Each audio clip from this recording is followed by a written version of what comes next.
Gwamnatin tarayya ta sanar da naɗa fitacciyar jarumar Kannywood wato Rahama Sadau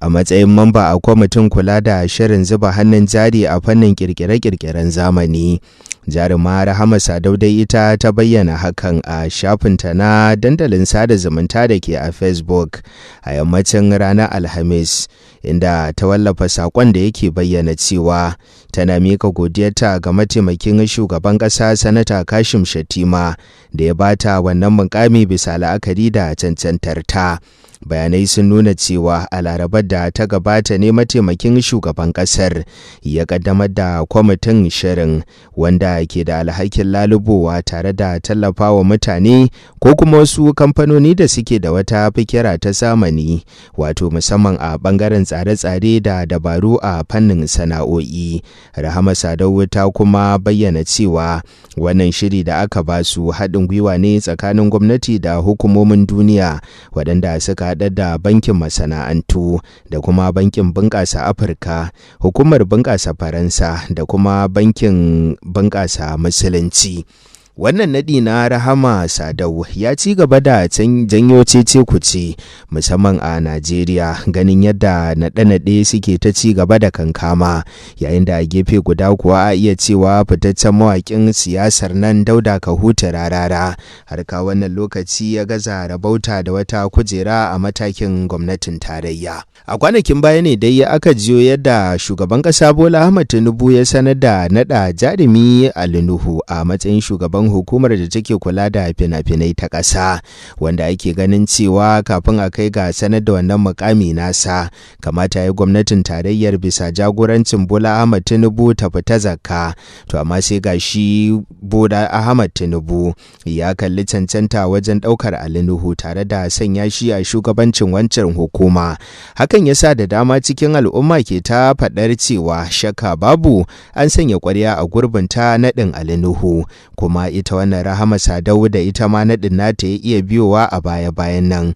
A iya cewa ta rabauta da nata naɗin ne kamar yadda kuka ji tun a baya a labarin, ta hannun mataimakin shugaban ƙasa Sanata Kashim Shettima, wanda kuma ana ganin cewa ita Rahama Sadau ɗin nan dai babbar yarinya ce ga Nuhu, kuma wanda wasu a gefe guda suka fara zargin cewa mai gidan nata a tafiyar harkokinta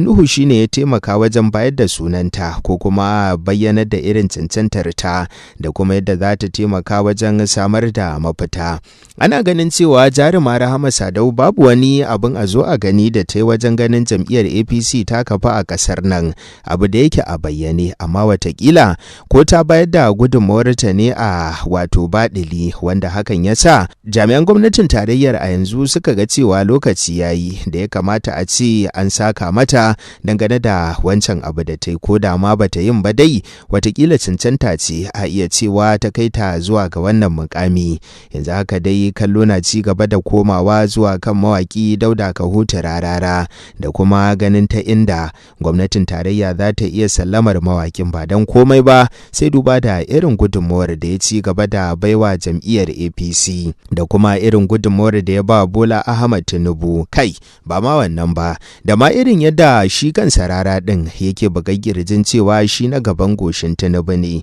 yake kuma ƙara bayyana cewa daga cikin masu faɗe a ji a wajen Tinubun shi ma yana daga cikin waɗanda watakila ko da ba su faɗa da yawa ba sukan iya faɗar da za ta iya kaiwa ga samar da wani tasiri. To sai dai a gefe guda babban ƙalubalen da ake ganin cewa zai hana a kai ga gwangwaje wato Malam Rarara da mukamin da ya kamata a mataki na gwamnatin tarayya baya wuce yadda mawaƙin ya gaza rabauta dangane da abin da ake gani ya shafi ilimin boko. Ilimin bokon kusan da a iya cewa tafiyar da gwamnatin tarayyar baki ɗaya ta ta'allaka a kansa ne, ba don komai ba sai duba da cewa magana ake ta ƙasa. Ita kuma mun riga mun wayi gari da sanin cewa Najeriya nan dai da muke ganin ta ƙasa ce guda ɗaya, amma al'ummatan cikinta mabambanta ne, haka za kuma addinansu mabambanta, aje ga yaren ma fa mabambanta ne, balantana kuma aje ga maganar ƙabila da yanzu haka maganar da ake sama da ƙabilu 100